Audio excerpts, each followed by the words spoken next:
Почитувани гледачи на ЗУМК, на денешното интервју имаме специјален гостин, тоа е полковникот Зоран Јанковиć, шеф на канцеларијата за врски на НАТО во Скопје. Знаете дека Македонија веќе е членка на НАТО.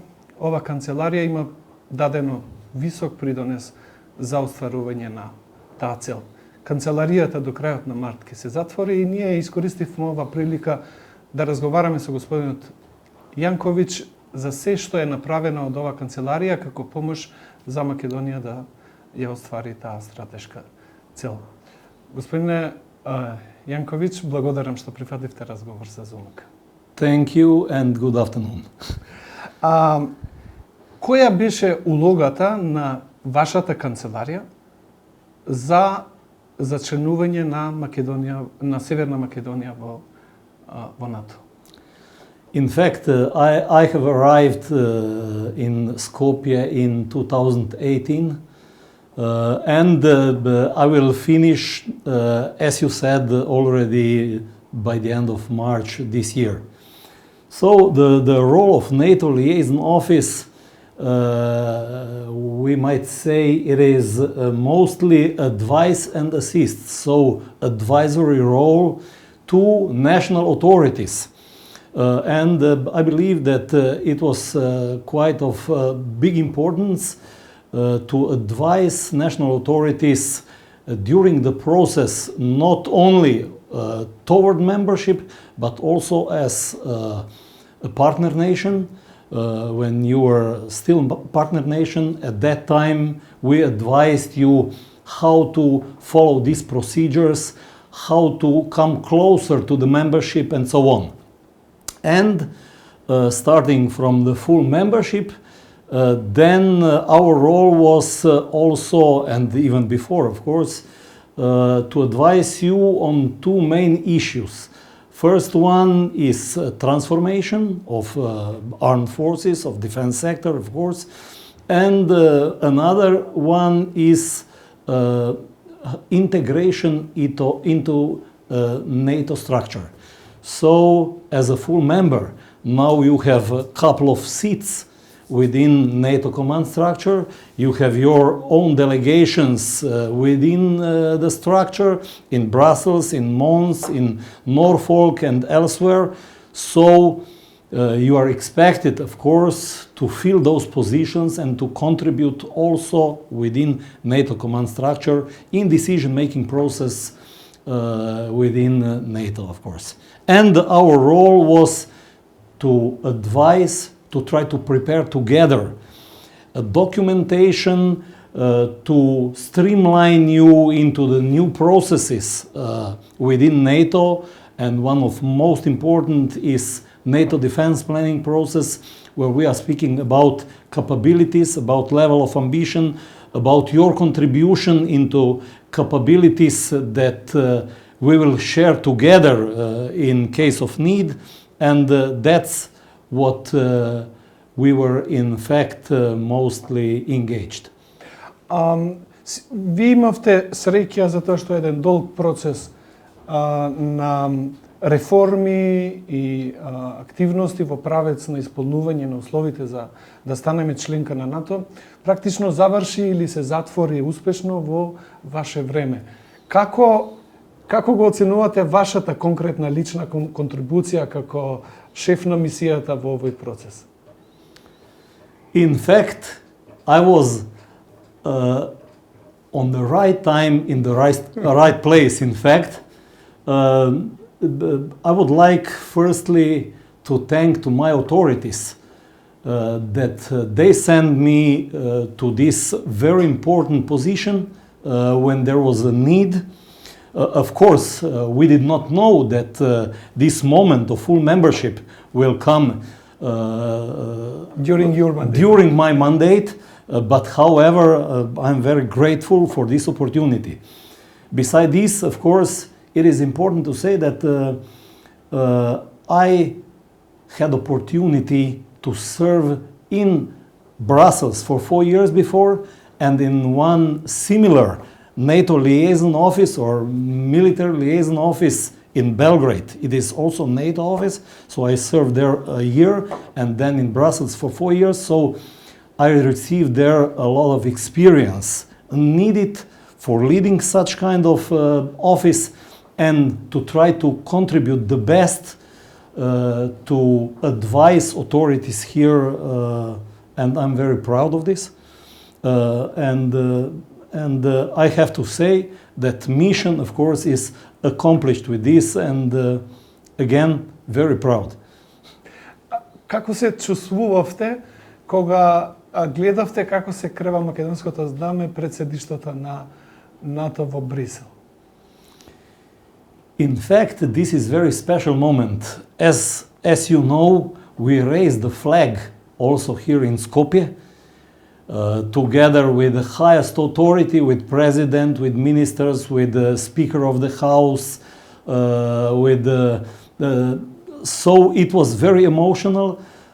I believe it was an extremely important moment for you, for your country, for your people here, because I believe that you reached one of foreign policy strategic goals with this. I believe you are now in the family that will, together with you, provide security for your country, for this region, that security will improve and is improving already. And this is in fact most important, because as a consequence I can see here a lot of other opportunities that will come with the improved security in the region. Какво е вашето искуство во соработката со македонските колеги? Experience is excellent. Experience is great. I can share this because I had opportunity to meet the highest authorities here, with the president, with the prime minister, with minister of defense, with minister of foreign affairs, with speaker of the house, with the chief of general staff, with state secretary. I have regular meetings with all of them, but most importantly, I had the possibility to visit all units within armed forces, to see where they were a year ago, 2 years ago, and where they are now. And I see improvement, in fact, in your readiness, in your capabilities, in how to say, in improvement in different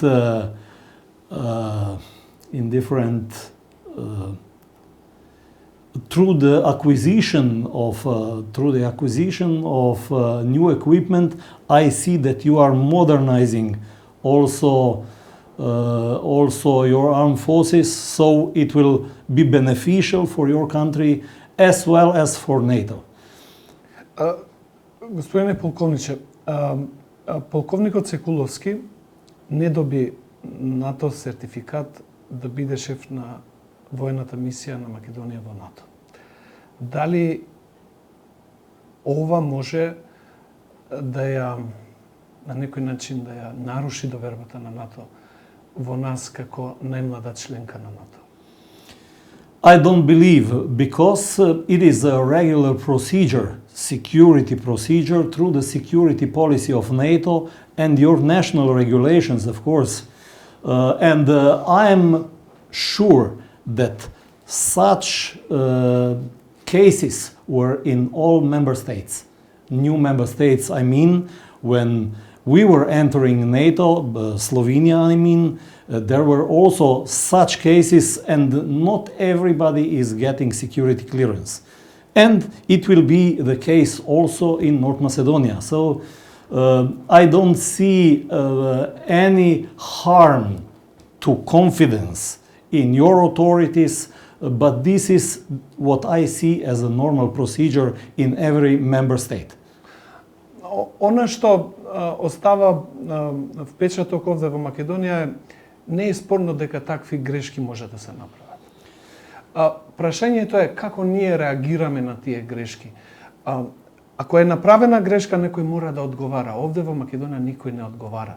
Затоа што ако не одговара, се плашам дека вакви грешки ќе направиме и во иднина. Look, there are procedures in place. You, as a new member state,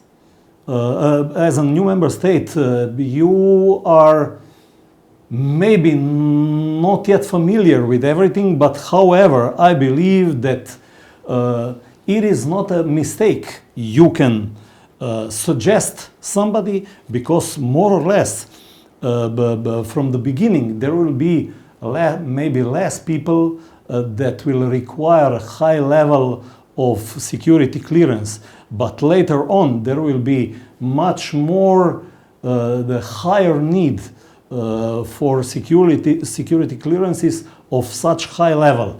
So I believe with the procedures, with the policy in place, I believe that they will manage to choose the right personnel for right position. I am sure.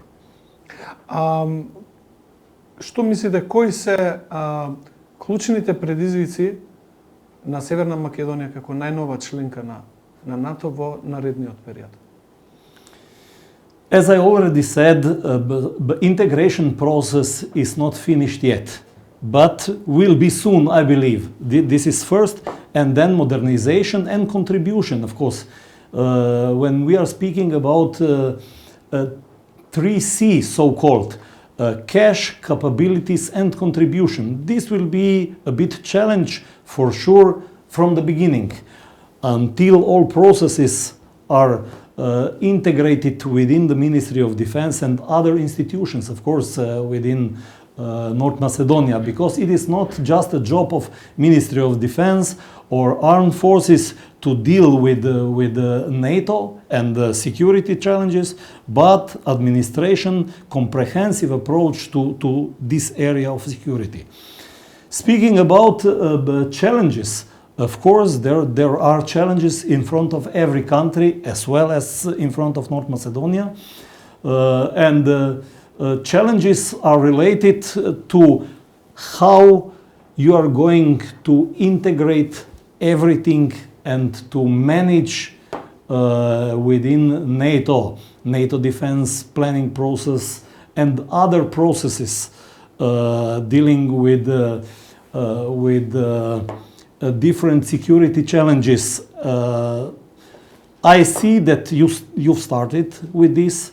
I see that you reorganize Ministry of Defense, armed forces, and I believe that you are on a good way to overcome those challenges. However, when we are speaking about security challenges, then we can not go by not to mention NATO 2030, so we have to be directed toward what we are going to need in next decade. And I know that ministers, they are already speaking about those challenges and how to tackle this within NATO as a whole. There will be, of course, part for North Macedonia, for modernization, for integration, dealing with the different security challenges, contribution to different missions, and so on and so forth, to increase your readiness, your responsiveness of armed forces.